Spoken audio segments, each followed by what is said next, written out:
Pesona si Gadis Desa, episode 66 dengan judul Gadis Beracunku. Selamat mendengarkan. Galang dan Jovan saling menatap sengit dalam diam. Saat ini keduanya sedang berada di pinggir jalan sembari duduk di atas kap mobil masing-masing. Jovan yang tidak terima dengan kemenangan telak Galang mengajaknya untuk bertemu sepulang dari bermain basket. Dan disinilah mereka sekarang. Aku akan tetap mengejar Luri meskipun sudah kalah dalam persaingan ini, ucap Jovan membuka pembicaraan. Terserah, aku tidak peduli. Yang jelas mulai detik ini aku tidak akan membiarkanmu curi-curi pandang lagi pada gadisku, sahut Galang acuh. Cih, berani sekali kau menyebut Luri sebagai gadismu hanya karena memenangkan persaingan di antara kita. Ingat Lang, antara kau dan Luri masih tidak ada hubungan apa-apa selain pertemanan saja. Dan setelah aku perhatikan, Luri itu sebenarnya selalu menatap kita berdua dengan cara yang sama. Dia juga memperlakukan kita layaknya teman biasa. Aku yakin dia pasti akan langsung menolakmu kalau kau mengungkapkan perasaan padanya nanti. Galang langsung menoleh ke arah lain saat Jovan menyinggung tentang pengungkapan rasa. Dia tentu saja belum lupa kalau cintanya sendiri telah ditolak Luri sejak beberapa hari yang lalu. Untung saja Luri bukanlah gadis yang bermulut bocor. Galang bisa malu setengah mati jika kejadian waktu itu sampai didengar oleh Jovan. Dan ketika Galang sedang merasa beruntung karena Luri tidak pernah mengatakan pada orang lain tentang pernyataan cintanya yang ditolak, tiba-tiba saja wajah Nania melintas di mata Galang. Dia langsung menelan ludah begitu teringat kalau gadis beracun itu juga mengetahui tentang hal ini. Matilah aku. Bagaimana nanti jika Nania sampai kelepasan bicara pada Jovan kalau aku sebenarnya sudah mengungkapkan perasaan pada Luri? Jovan pasti akan mentertawakan aku 7 turunan jika dia tahu kalau cintaku ditolak oleh Luri. Bagaimana ini? Apa yang harus aku lakukan untuk membungkam mulut gadis nakal itu? Batin Galang resah. Kau kenapa, Lang? Kenapa kau terlihat gelisah? Cecar Jovan keheranan melihat gelagat Galang yang tidak bisa tenang dalam duduknya. Bukan urusanmu, sahut Galang cetus. Aku tahu. Kau pasti sedang menyembunyikan sesuatu dariku, kan? Mengaku sajalah. Kalaupun iya, memang apa urusannya denganmu, Jo? Kau itu bukan ibuku. Juga bukan kekasihku di mana aku harus melaporkan segala yang aku pikirkan. Paham kau? Amuk Galang yang tiba-tiba merasa kesal diledek seperti itu oleh mantan rivalnya. Jovan diam terpaku mendengar amukan Galang. Aneh, tidak biasanya dia bersikap segalak ini padanya. Merasa ada yang tak beres, Jovan pun mencoba untuk mencari tahu. Dia khawatir kalau-kalau temannya ini sedang menghadapi masalah yang sangat besar dalam hidupnya. Lang, ini memang bukan urusanku, tapi sebagai mantan rival, aku masih mempunyai rasa simpatik padamu. Cerita saja kalau ada masalah, jangan sungkan, ucap Jovan sembari menepuk bahu Galang yang terlihat begitu kesal. Siapa yang bilang aku sedang ada masalah? Jangan sok tahu kau, sahut Galang. Dia mana mungkin berani membuka kartu asnya sendiri di depan Jovan meskipun kemenangan sudah ada di tangannya.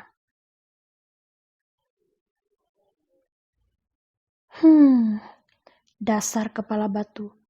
Harusnya kau bersyukur aku masih mau peduli padamu.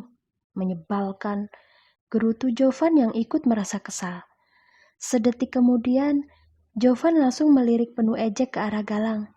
Otaknya baru saja menemukan sesuatu yang sangat menyenangkan.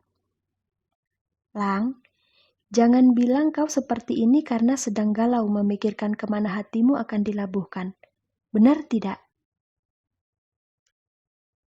Kening Galang mengerut mendengar pertanyaan Jovan yang sedikit nyeleneh. Bulu kuduknya tiba-tiba saja berdiri ketika melihat senyum aneh di bibir temannya ini. Tak ingin terjebak dengan permainan kata yang dimainkan oleh Jovan, Galang pura-pura sibuk bermain ponsel setelah melepas tangan Jovan dari bahunya.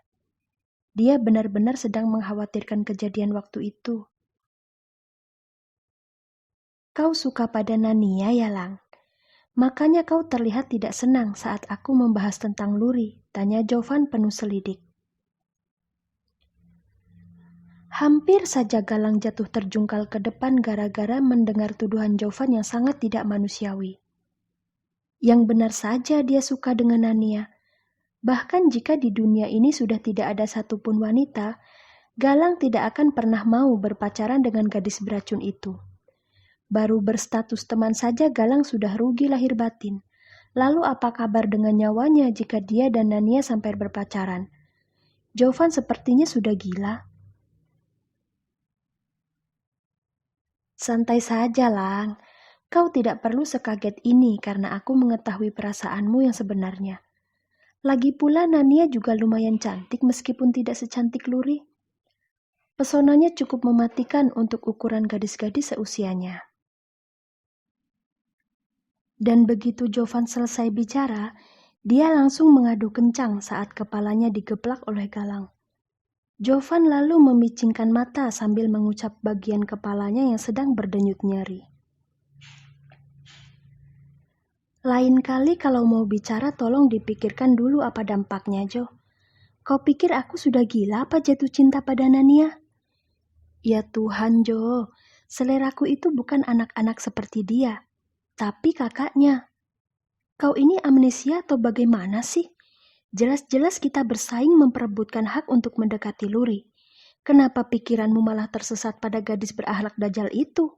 Sakit kau, Jo. Omel Galang tanpa merasa kasihan setelah menggeplak kepala Jovan dengan cukup kuat. Sembarangan kau mengataiku sakit. Itu kan hanya tebakan saja, Lang. Kenapa kau jadi seserius ini sih? Sahut Jovan membela diri. Lagi pula ya, Nania itu tidak memiliki pasangan. Memang apa salahnya kalau kau jatuh cinta padanya?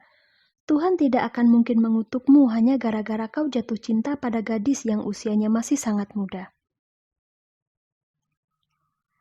Kalau kau bisa berpikiran seperti itu, lalu kenapa tidak kau saja yang berpacaran dengan Nania? Aku lihat kau dan Nania memiliki hubungan yang lumayan akrab akhir-akhir ini. Coba ajak dia untuk berpacaran. Lalu setelah itu kau beritahu aku seperti apa rasanya menjalin hubungan dengan gadis yang usianya berbeda jauh dengan kita. Bagaimana? Kau berani tidak? Jovan gelagapan sendiri ketika Galang membalik ucapannya. Berpacaran dengan Nania. Oh my God. Hanya ketika Jovan hilang ingatan, mungkin dia baru akan bersedia menjalin hubungan dengan gadis itu. Yang benar saja. Walaupun Nania memiliki wajah yang sangat cantik seperti kakaknya, tetap saja akhlak gadis beracun itu sangat mengerikan. Jovan bisa menjamin kalau dia akan mati muda jika benar-benar menjadi kekasihnya. Kalau bukan demi mendapatkan hatinya Luri, Jovan juga tidak akan mau berjuang seperti ini dengan mengakrabkan diri pada Nania.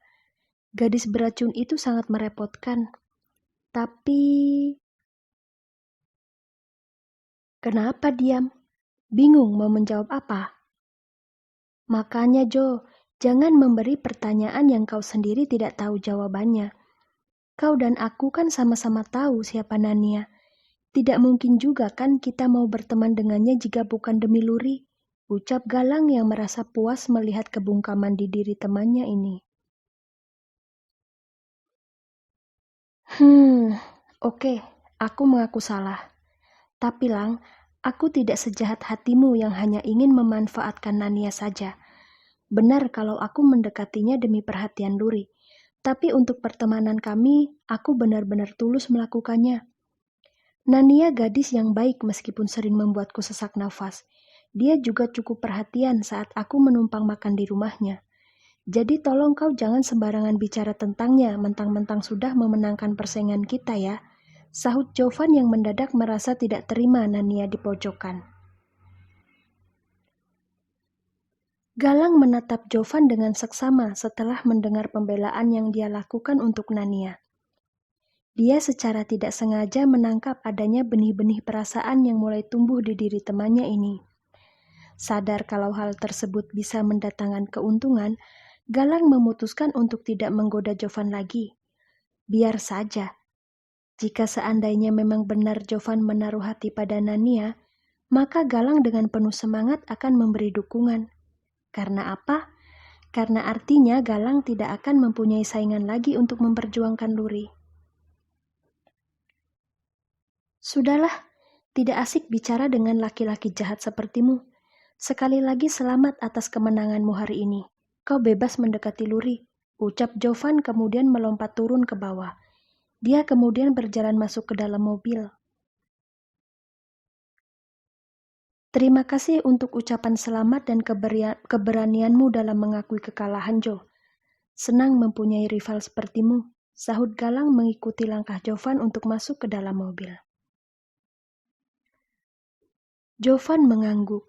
Dia kemudian menyalakan mesin mobil, menatap Galang sekilas sambil mengacungkan jari tengahnya sebelum akhirnya berlalu pergi dari sana. Kali ini kau kumaafkan, Jo, dan semua ini aku lakukan demi perasaanmu pada Nania. Hehehe, tidak kusangka lagi-lagi Nania secara tidak sengaja membantuku menjauhkan kumbang busuk dari kakaknya. Terima kasih banyak gadis beracunku, gumam Galang dengan raut wajah yang begitu gembira.